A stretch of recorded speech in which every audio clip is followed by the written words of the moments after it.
Good evening, everybody. We thought we'd take a little bit of time and talk about the new project for 2025, which is a Hawken rifle. There's been a lot of interest in this and a lot of requests, so that's what we decided to do. We wanted to do a percussion rifle because not everybody feels comfortable with flint, and a Hawken has such a recognizable name and such a huge following. It seemed like a very good choice. We'll go over to the computer in a minute. That's where basically all of our design information is stored. But we'll just talk a little bit more about it here. What I have in my lap is this is a Hawken rifle that was made from one of the kits available today. This is, I believe, a little earlier J&S style Hawken rifle and fairly representative of what Hawken rifles often were. It weighs about 12 pounds. The balance point is way out in front. To me, it's like a big heavy barrel and a little small buttstock put on it. The guard design, though a traditional J&S Hawken style guard design, I think is just awful. Looks terrible if you ask me. What is it you don't like about it? Well, it has a straight grip rail section and just the overall shape is just, for me, just like, ugh. And the butt plate follows right in line, where it has really no heel that sticks out. And I know it's a traditional design, but I just find it really bad. But there are things about Hawken rifles that are pretty neat, some of them. There's a wide variety of styles and designs used. And if you look at the whole body of work, there are some things that are really cool, and you can draw on specific details and put those details together in what could be a plausible rifle that could have been made, and end up with something that's pretty neat. So that's basically how we're going to approach the Hawken rifle. It won't be necessarily a J&S Hawken or an S Hawken. It's going to have characteristics of both, and then also have some of our flavor as well. And that's in order to create a better gun, in my mind. In the vocabulary of architecture that would fit with a Hawken, you can come up with a stock design that would be pretty nice. I think it's about time we move over to the computer and I'll show you what we've been working on. It's not complete. The stock is pretty much squared off in this view as you see it, because it's not completely designed yet, so you don't get to see it right now. But it kind of gives you an idea what the stock shape is going to be. We'll kind of hide the stock right now to show the parts a little bit more. So we'll start with the barrel. So in this case, the barrel is going to be somewhere between 31 and 32 inches. So what that means is the gun is going to handle better. It's going to have about an 1 1/16" breech, and then between 7/8 and 15/16 inch diameter muzzle. And then also it has a very, very slight swamp to it. So it's not an exact straight taper, but a very, very slight curve to it. And that actually gives it much better appearance. Should be a very nicely shaped barrel and a very nice handling barrel. I expect this whole gun to weigh maybe in the range of 8.5 pounds, something like that, rather than 12.25 pounds on the other gun I just showed you. How does the length compare to the one that you have? So I'm not sure what that one is. I think it's probably 36 or 38 inch barrel. Okay. Now there are some original Hawken rifles with short barrels in the 31, 32 inch range. So that's not atypical. So there's a lot of range even with the originals? There's a tremendous amount of range in Hawkens. Okay. There are. And when you try to box them into certain categories and stuff, it's just, it doesn't really work. There's a huge amount of range. Now there are some trends over time, but there is still a lot of range. So that's the barrel. It'll probably be available in 45 through 58 calibers. So there's going to be a good range. Now we'll move on to the butt plate. This is similar to a little bit like some of the later Hawken designs on the butt plate. So it has a little bit more of a heel, as you can see. It's a little wider than most Hawken butt plates. I think about 1 5/8 is what I have it at. I think that's very important that the forestock be balanced with the butt stock, and I think that typically that's an area where they kind of fail, where the forestock is huge and the butt stock is very thin, which is very odd from the design standpoint. You can kind of see the side view of it. So it should be a pretty awesome butt plate. Here's actually a 3D print of this particular model. So you modeled it on the computer first, 3D print. So did you scan an original or did you just model it? No, that was just modeled on the computer. Okay, and Just then directly 3D printed so you could get a feel for... Yeah, so when you model something on a computer, it's hard to be sure of the actual shape by just looking at it on the screen. Actual printing out an object is a good way to put eyes and hands to it and see whether you like the shape or not. And I do. It's a nice shape, and I think it's going to be a very nice butt plate. Did you make changes once you saw the 3D print? So this wasn't the final 3D print, or the first 3D print, so I think we probably did make a few changes, I think. But it was fairly close.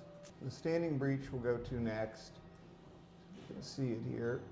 But that's something that's, you know, a huge part of the Hawken and the Hawken design. And by standing breech, I mean that it's a tip out design. So there's part of the tang stays in the stock, and when the barrel wants to be pulled out, you lift the barrel up, and there's a hook breech. It has keys. These keys show that they're going from the lock side, but they'll go from the side plate side, right?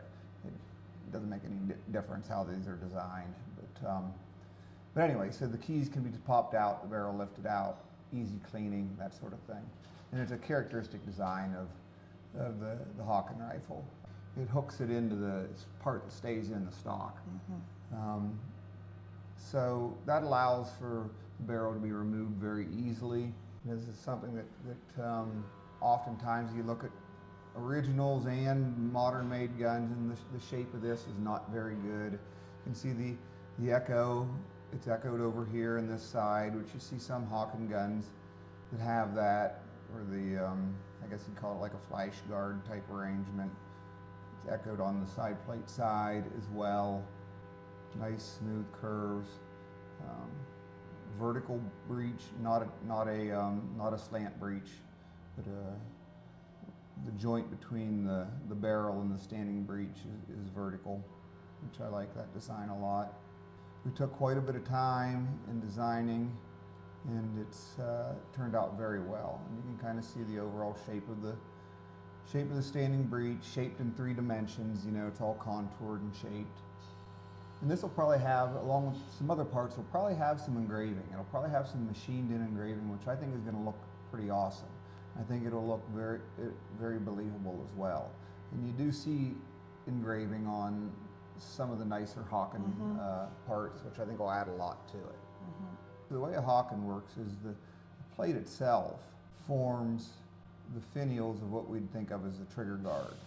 So it's attached, the trigger guard is just this piece that's attached right here and here. So it's a little bit different. I think the shaping of it is very nice, and again there'll be some engraving on these finials of the trigger plate, which will look really neat. You can see the design of the trigger guard itself, which is a very nice shape. It is. Which most of the originals are not shaped well, I don't think. So we took a lot of care to get very nice curves and very nice form. That's kind of the theme of this rifle, is to try to just make the design very, very nice, but then still fall within the realm of what was produced. Very nicely shaped triggers, trigger shoes. So the set trigger is typical of the time too? Yeah, almost all Hawken, or I think probably all Hawkens, if not, I don't know of any that, there might be some that have single triggers, but very rarely. And the trigger plate and the triggers all be machined. This will be, the guard itself will be a casting, but it'll be machined to screw right on the trigger plate when it's received by the customer. The entry pipe is pretty neat looking, so I think we'll go to next. The entry pipe, you can see, has a neat shape to it. It has a shaped finial on it, which is pretty cool. I think it adds a lot to it. It'll probably have a little bit of engraving on it as well. Look at it from the side a little bit. You get to see the shape of it. And the nose cap will be a machined steel nose cap, machined iron nose cap. 2 keys, double keyed is what you might call it, and that's very typical of Hawken rifles. You know, especially the ones that were made to go out west, the non-local squirrel rifle Hawkens. You know, this is a gun that would have been made not for the local trade. Can you tell me about the lock? Because it's our first percussion lock. Like, what else is different with the percussion? Yeah, so the lock, you know, if you can make a flintlock, you can make a percussion pretty easy. Hammer has a nice shape. There's going to be a few adjustments to what you see here. There's going to be some bevels along the edge of the hammer itself. Just a few tweaks. It'll probably use a lot of our Late Ketland internal parts. Probably a different bridle we'll put on it just to be a little bit more fitting for the time period, internal bridle, but those parts we have for our Late Ketland lock, style lock work extremely well. We'll probably weaken the mainspring a little bit perhaps, I'm not sure about that, but we use a lot of the same parts. So yeah, the percussion locks aren't too tricky, but we'll make them, you know, make it with a lot of care. The hammer will probably be cast, but all the other parts of the lock will be machined. There'll be some engraving again, probably on the plate, and probably some cast-in engraving on the hammer, since it really kind of will make the gun kind of set it off. You know, one of the things we've been talking about a lot in this discussion is precision and very careful design, and there'll also be precision in manufacture. You know, I want to kind of make this sort of with the English sporting rifle production mindset in terms of precision, where everything fits together at a very high level and the fit and finish is very, very good, but then still have forms that were representative of the Hawken workshops. You can look a little closer here at the site, you get a very nicely, this will all be machined, very nicely formed site. Forward to the front side here. All steel or iron, right? Yep. Front sight, which is kind of an interesting base, which I kind of like that. So the under rib, okay, will be machined. It'll be hollowed out. The pipes will be machined and soldered on the under rib, and the under rib will screw to the bottom of the barrel. Like I said, there'll be a lot of care taken in the shaping of the stock, that it'll have appealing, very, very appealing lines. You can kind of see even right now, we'll turn on the stock a little bit, but it has a very, very slight fish belly to the stock, which is going to look pretty awesome. Have the typical, I guess people often call it like a beaver tail style cheek piece, but you know, one thing that we do well here is we pay attention to design details, and I think we can make the stocking look pretty refined and pretty awesome. It's probably 6 to 9 months off before we'll have anything ready to go, so it's a little ways away, but we just thought we'd take a few minutes to introduce it to you and show you where we're at right now.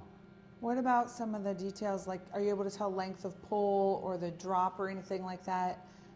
Those are a lot of the questions that we usually get early on. Well, let's just see. I think the length of pull is probably about 13 5/8, I believe. See if we can measure something here. Let's pick a point, right? We'll just pick it there and there. So that's 13.5 right there, inches for the length of pull. So 13 and a half approximate length of pull. Might be a tiny bit more, but right in that range. Let's close that out. That's the drop. The drop is from the sighting plane. The drop at the heel, call it about there. A lot of it depends on the exact point where you pick to, which you know, we'll just call it right there. So that's 3.6. It's about 3 5/8 right there, just over 3 and a half. Just the heel, the comb,